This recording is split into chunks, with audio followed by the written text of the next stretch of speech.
The game went as I expected last night in Gainesville. I thought Florida would win the thing. I said back before Florida came to Tuscaloosa, knowing they had 2 games left with the Gators and the way the Gators were playing and the way Alabama matched up with them, I would take a split right now against that team. And they did get the win in Tuscaloosa in overtime, but it was never really close last night down in Gainesville. Florida from the get-go took it to the Tide.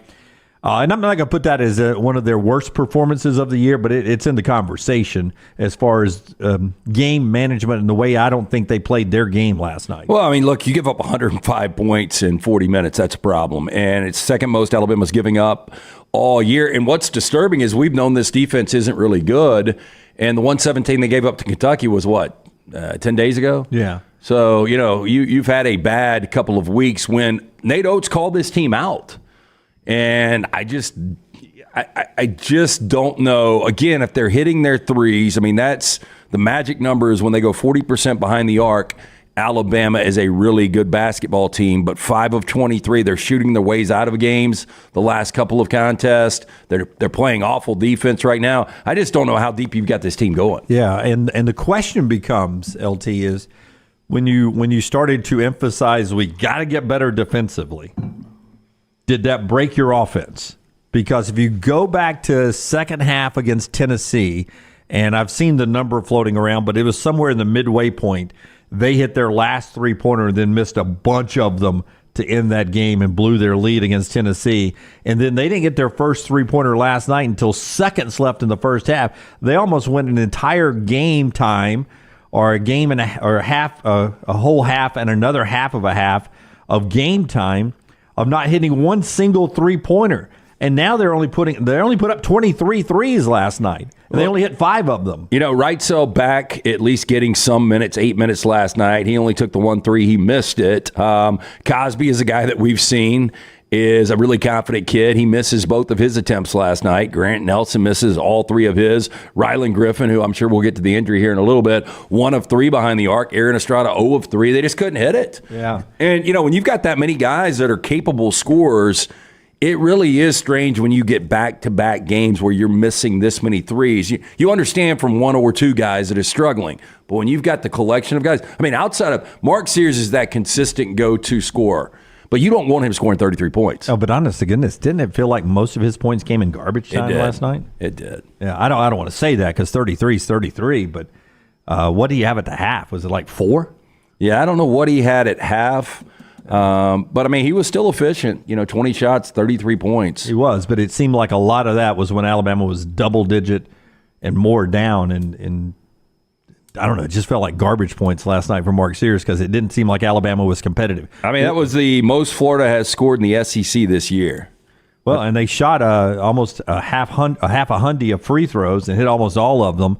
And that continues to be a problem for this team. Grant Nelson fouls out again. Those guys inside the paint struggling to play defense without fouling. There's a lot of things that you can look at that are negative about this team.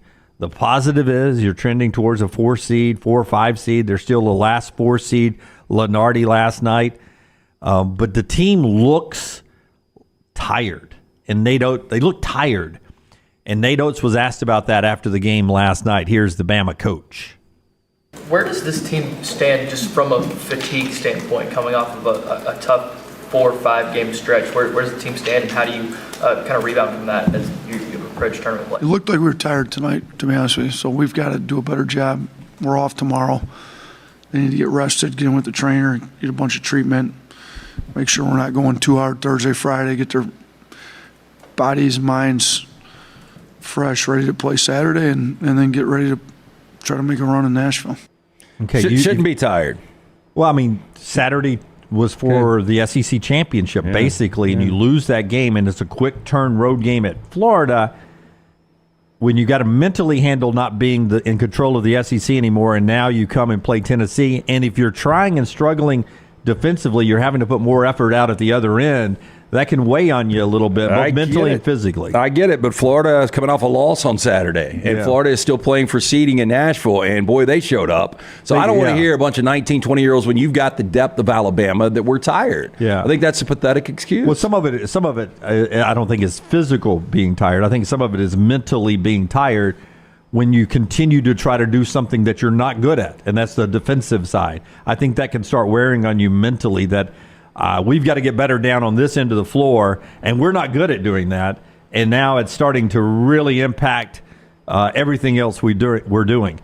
Good time to play Tuesday now that you've lost. If you'd played Wednesday and lost, you lose that extra day. Get rested, Arkansas, and then if you win, maybe you still get that double bye, which is up in jeopardy now, and then rest a little bit before you go to Nashville. Yeah, because you don't want to be tired this time of year. Well, I think this is dangerous territory because you've lost 3 or 4. You've got an early, sleepy.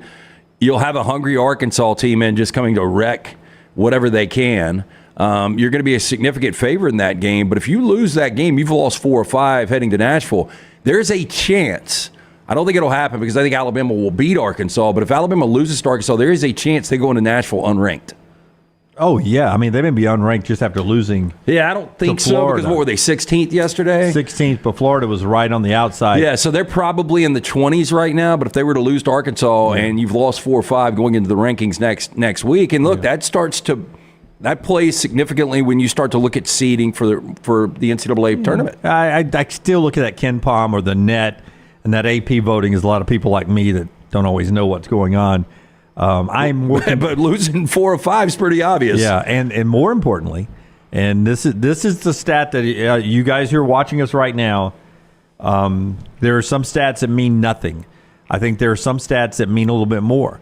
Against the teams that Lunardi is projected to be in the NCAA tournament out of the SEC, Alabama's 5-4 in those games. Now, if you take the teams that are around them in the SEC standings, which are Auburn, Tennessee, Kentucky, Florida, and South Carolina, Alabama's 3-4 in those games, taking out the 2 wins against Mississippi State. And then you factor in the great schedule you played before you got into SEC play against NCAA tournament teams. You beat Indiana State, who's going to be there, but of the powerhouses, you lose to Purdue, you lose to Arizona, you lose to Creighton. The type of teams that you're going to play definitely in the second weekend of the NCAA tournament, but maybe in the round of 32, your record against them, it's good to play those games, but they've only won 3, 4, 5 of those type games. Yeah, I think it's obvious. This Alabama team's going to have to outscore opponents when they play quality opponents, and they're going to have to hit a lot of perimeter shots. If they're not hitting those, they're just not going to advance. If I asked you right now the pecking order of the SEC, we agree Tennessee is the top. How far do you have to get to go down to Bama? Because I would go Tennessee, then Auburn. Yeah. And then I start talking Kentucky and Florida. I go Tennessee, Kentucky, Auburn. But I do have Florida ahead of Alabama right now. Yeah, you have to. I mean, they pretty much were in control of the entire game in Coleman a couple of weeks ago, and they ends up going to overtime, and they lose that game in overtime. I just think they're more diverse than Alabama. Oh, I would agree. You know what I'm saying? Yep. They're inside, they're outside. Yep. They can play defense. They've got multiple guys that can lead them in scoring, and every game Mark Sears is your guy, which isn't necessarily a bad thing. It's not, but you will come across a defense that's really good that will be able to, hold him closer to 20 than to 30, and you're going to need the other guys to step up. It's easy, though, in basketball, and we do this every year. And the fans were doing it last night. Maybe we'll get to some of them later on. We do post-game reaction on our platform after most Alabama and Auburn games. And last night, you just look at the reaction. This team is done, one and done in the tournament. No way this team makes a Sweet 16 again. I mean, just piling on. This team is done. Got to get a different style of play. It's just one thing after another. It's easy to throw dirt on a team before you get to the NCAA tournament here at the end. And then they get to the tournament and they end up making a run.